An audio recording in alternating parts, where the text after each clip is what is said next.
Hi, everyone. Welcome to another Homeschool Live. I'm your host, Heather, and today I will be talking with Nate Braden of Brushfire. So the history behind this company is actually incredible, and I know it's going to inspire you today. After serving in the Marine Corps for 8 years, he started a new business, which ended up having its challenges, and Nate's going to share about that in a bit. But after persevering, a new company was born, and this new company is called Brushfire.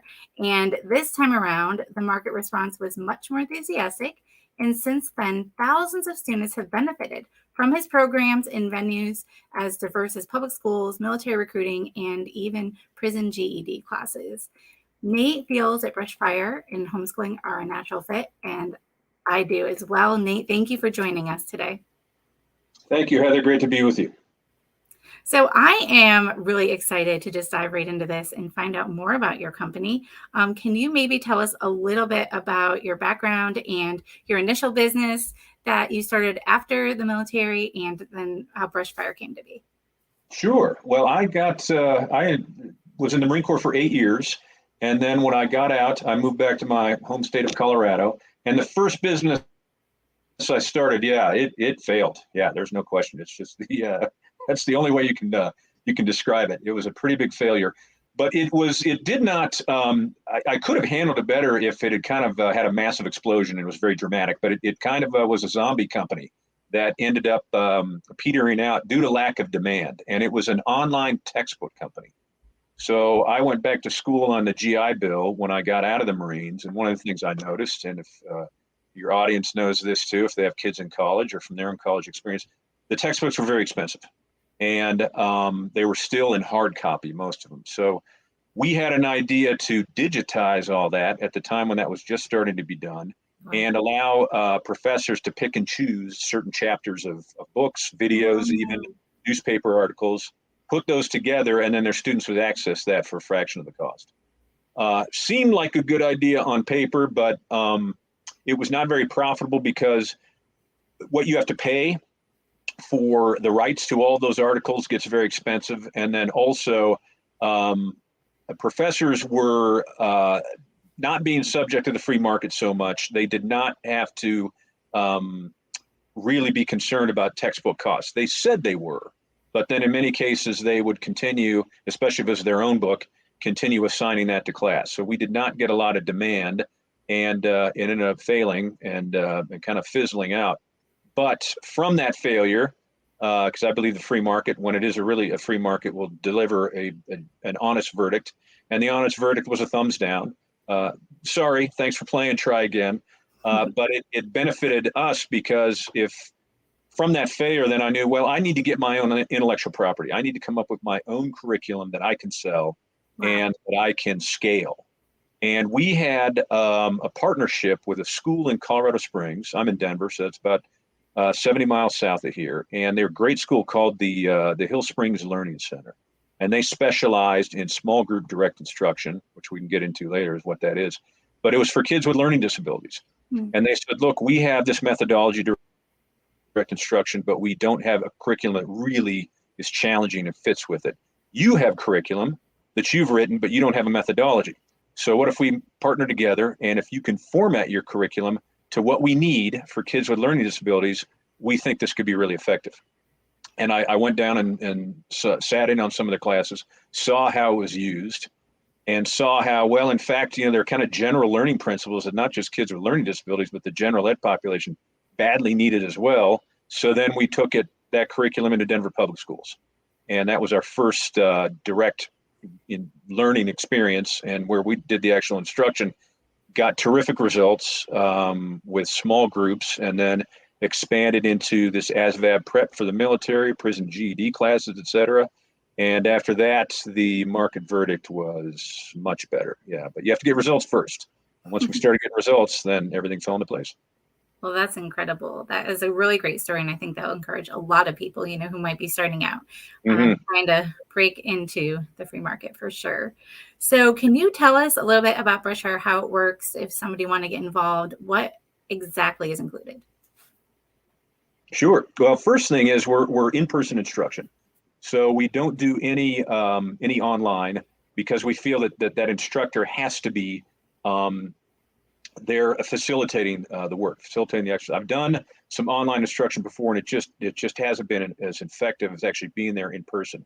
You can tell a lot by if students are struggling, if they're if you're in person, you can definitely see if there's some deficiencies, or if you're losing interest, especially, and you have to get them back into the fold. And then there's certain energy that you just feed off as an instructor with students, especially when you know you've got their attention. And what I've especially found, and this is only through in-person instruction, is the students, how well and they started 13 as the youngest we've had kids, and going all the way up to mid-30s with folks who want to join the military who were a bit advanced in their careers. But what we found remarkable is that their ability to focus and concentrate and retain attention for multiple hours has been one of the best benefits that we've seen. I just got back from Albuquerque last week, and our classes were 5 hours long, and I mean, the time flew by. And these were all kids between 18 and 21. None looked at their cell phones. All were engaged. 5 is about the max that will go, one instructor to 5 people.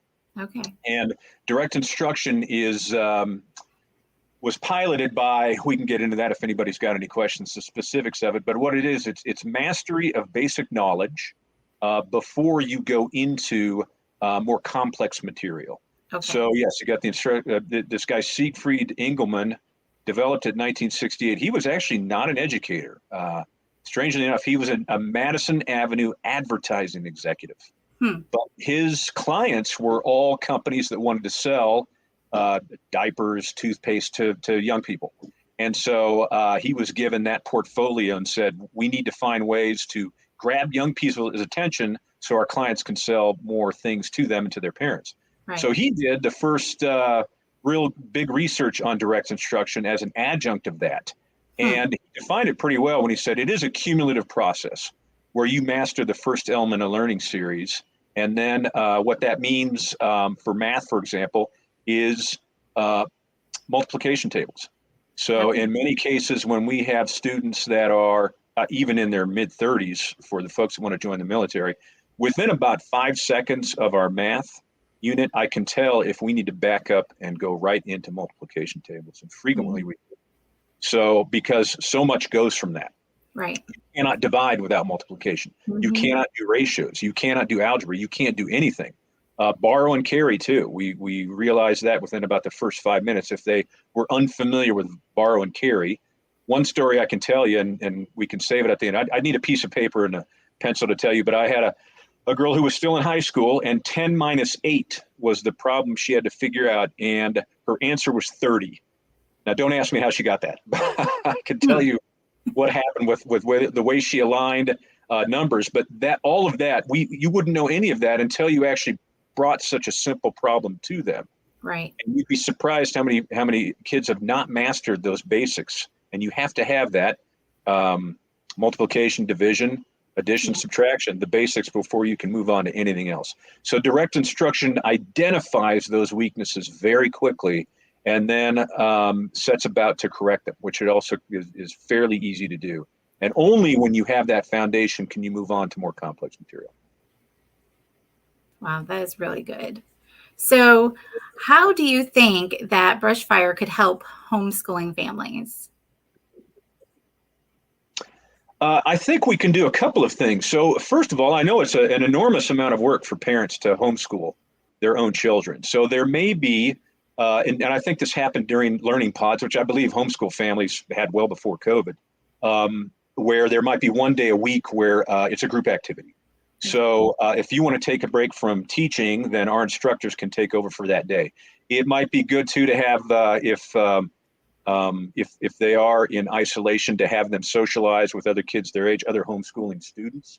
And so bringing them together in classes of 4 or 5 for our instruction helps them do that. And I think it's also a good way for parents to just see, okay, where is my kid at? And especially in relation to the other children. Parents are more than welcome to sit in on any one of our classes. And then it might be an eye-opener too to see where their kids need improvement in and where they're particularly excelling in. And just it can give them a break too for one day where they don't have to carry the load so much, and then they can let us do that for them, and then work in a group environment, which I know is also beneficial. A little competition too, right? It never hurts. Yeah. Kristen mentioned she thought it'd be really good for a co-op situation, basically like what you're talking about. So I'm curious, you had mentioned getting together up to maybe 5 hours for students, even if they struggle with ADD, ADHD. You've seen success with the model that you're presenting. Would it be 5 hours? How often? And that's really up to the parents. So we can, they basically, if they hire our services, they have us for the whole day. And so that means if they just want an hour here, we can stack it that way where we have an hour long class. We generally recommend 2 hours because an hour is about when you start hitting your stride. And so that when they get in the zone at about an hour, sometimes even less, and that can go up to, so I think we recommend 2 hours, 4 hours, 5 hours.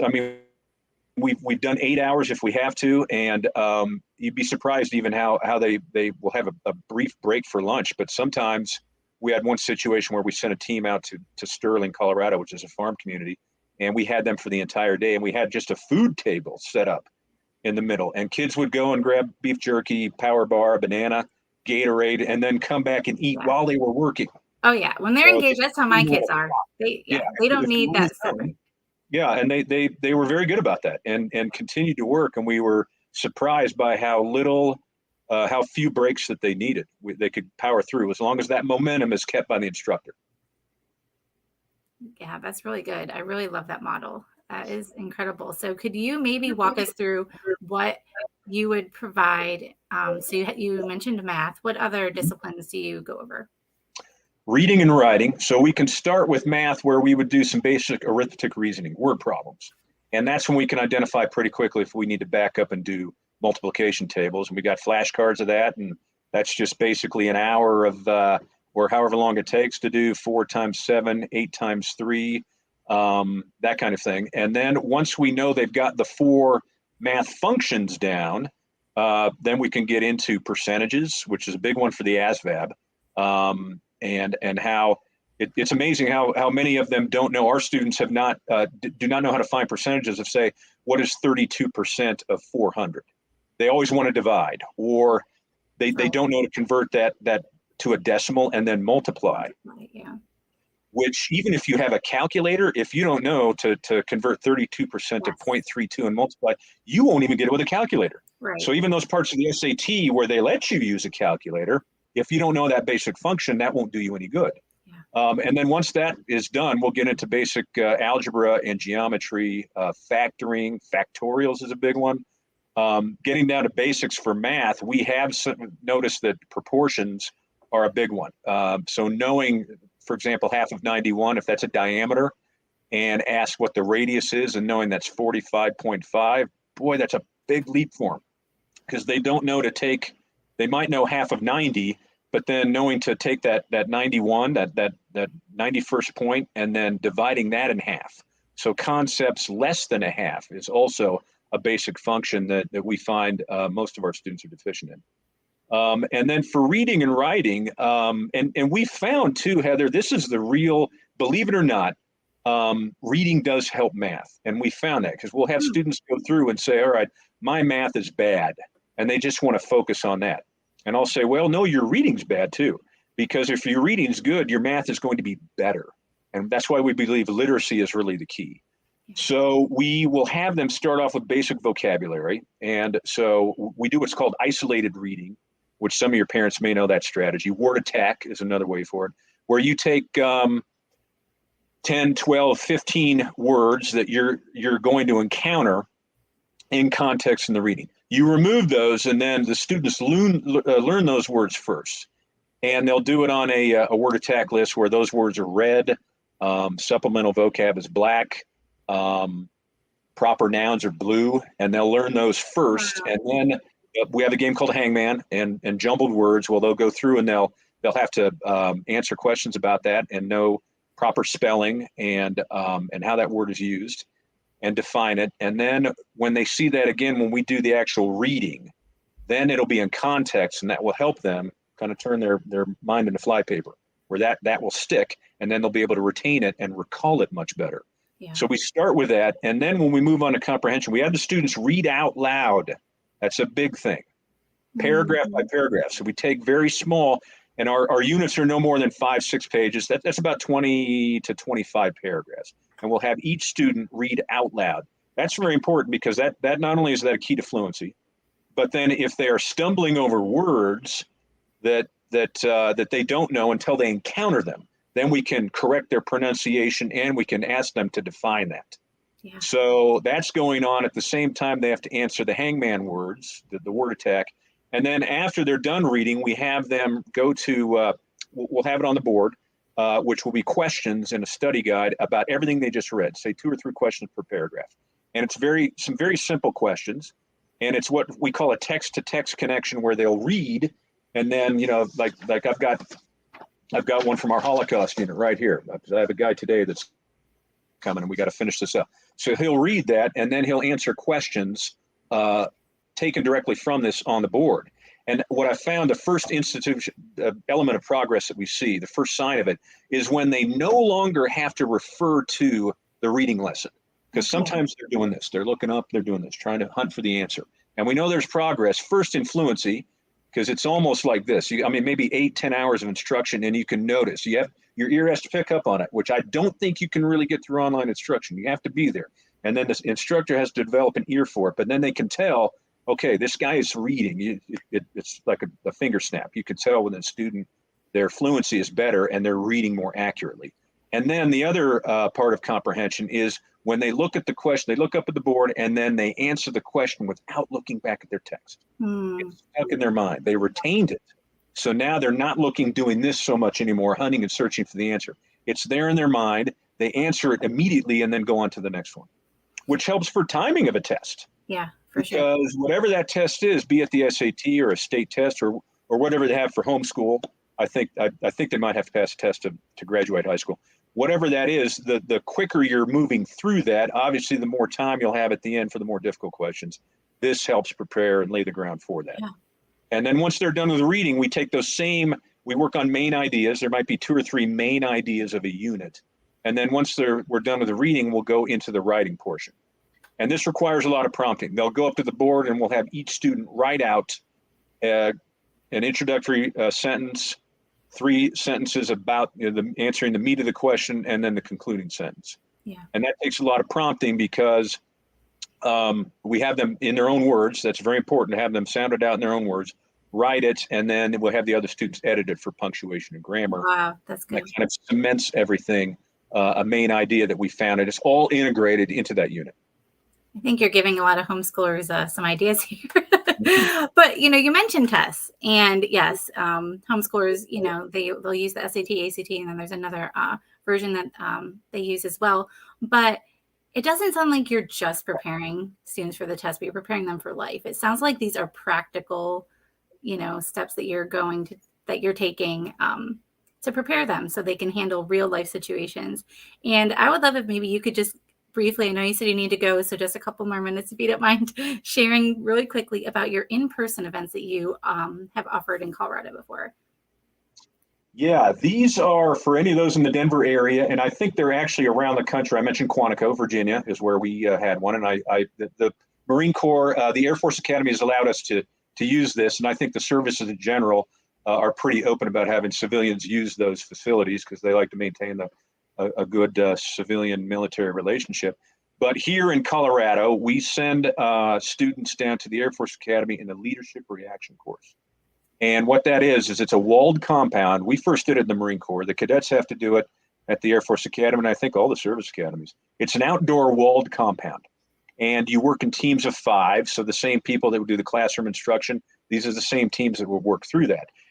The team does not know until they get inside each obstacle what the scenario is. And usually when you go inside, there's, say, a blown out bridge or a border post that needs to be infiltrated, a variety of exercises. And then the instructor will read it out and they'll say, okay, you are a special forces team behind enemy lines in Ukraine. You've got to get back to friendly lines, but you have a wounded man, you have this blown out bridge, you have 2 ropes and 2 planks of wood. You have 15 minutes to negotiate this obstacle before an enemy patrol comes on. Go. And then it's entirely up to them how they do that. And so the wheels are turning, and they have to improvise. Improvise is a big one. But it's pretty amazing to see the solutions that they'll come up with that sometimes we've never seen before. We've been doing this for years. And then the parents can watch from the scaffolding that's on top of that compound. We also teach them land navigation. So we integrate that. After they do an obstacle, they go have to find a box, an ammunition box, which is standard land navigation protocol. So then they have to find it using dead reckoning and using a map and compass. We teach them that. Inside the box is a cryptogram. So we teach them cryptography as well, and keyword substitution, how to break codes. And so then they're having to multitask. They're having to solve this cryptogram. They have to find the next box. They're having to negotiate the next obstacle, and they're all having to do that as a team. And it's a great exercise. The kids love it, the parents love it, and the instructors do too. Well, that is absolutely incredible, Nate. I just appreciate what you offer for students. I love the practicality of it, and I just love the wisdom that you bring to it. Can you tell our audience how they can find out more about Brushfire? Sure. Our website is www.brushfireusa.com. There it is on the Chiron. And so, have them go to our website, and parents, you can look at any of the lesson plans you want. Total transparency. If you need a password, let us know, because some of it is password protected, the reading units. But let us know, and you can go through and you can look at each one of them and what we offer, and then the main ideas of each. And then you can also contact us through the website as well and send us an email with any further questions. Wonderful. Well, thank you, Nate. I appreciate your time, and thank you everybody for tuning in. Next time we will see you will be July 19th. We're going to take a break over the holiday week of Independence Day. So I hope you have a wonderful time with your families, and we will see you next time on another Homeschool Live. Bye. Thank you.